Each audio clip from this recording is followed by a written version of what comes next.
এ বিষয়ে আরো জানাতে কলকাতা থেকে যুক্ত হচ্ছেন সহকর্মী ভাস্কর সর্দার। ভাস্কর, ভোট গণনার সবশেষ তথ্য জানাবেন, কোন দল এগিয়ে রয়েছে বলে মনে হচ্ছে?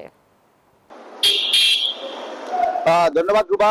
এখনো পর্যন্ত যদি বলি 3 রাউন্ড গণনা হয়েছে, 17 রাউন্ড বাকি। ফলে এখনই বলা যাবে না যে কোন রাজনৈতিক দল পশ্চিমবঙ্গের মসনদে বসছে বা ক্ষমতায় আসছে।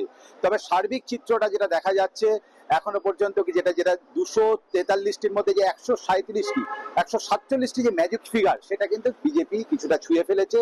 তারপরেই কিন্তু তৃণমূল আছে। যদিও বলা যায় না যে একেবারে, এটা কিন্তু একেবারে এক ঝড় বলা যাবে না যে বিজেপির ঝড় উঠছে বা তৃণমূলের একেবারে পতনের দিকে। হাড্ডাহাড্ডি লড়াই এখনো হচ্ছে 3 রাউন্ডের দিকে গণনায়।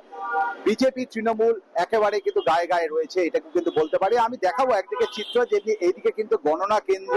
এই গণনা কেন্দ্র প্রায় 200 মিটার ভেতরেই কিন্তু মমতা বন্দ্যোপাধ্যায় এবং শুভেন্দু অধিকারীর ভাগ্য নির্ধারণ হচ্ছে কে এই দক্ষিণ কলকাতার আসন থেকে জিতবে। অপরদিকে আমি দেখাবো যে ঠিক এই যে পেট্রোল পাম্প, দক্ষিণ কলকাতার যে রবীন্দ্র সদন সংলগ্ন যে পেট্রোল পাম্প, সেখানে কিন্তু তৃণমূলের কর্মী সমর্থকরা যথেষ্ট কৌতূহলে বসে আছেন যে তাদের দাবি যে বাংলার দিদি এখান থেকে জিতে আসবেন, এবং এখানকার যারা রাজ্যবাসী আছেন তারাও কিন্তু এক পার্ট চাইছে বাংলার দিদি জিতুক, অপর প্রান্ত পরিবর্তন চাইছে। তবে সার্বিক চিত্র যেটুকু বলতে পারি সেটুকু হলো যে কিছুটা ম্যাজিক ফিগার ছুঁয়ে ফেলেছে বিজেপি।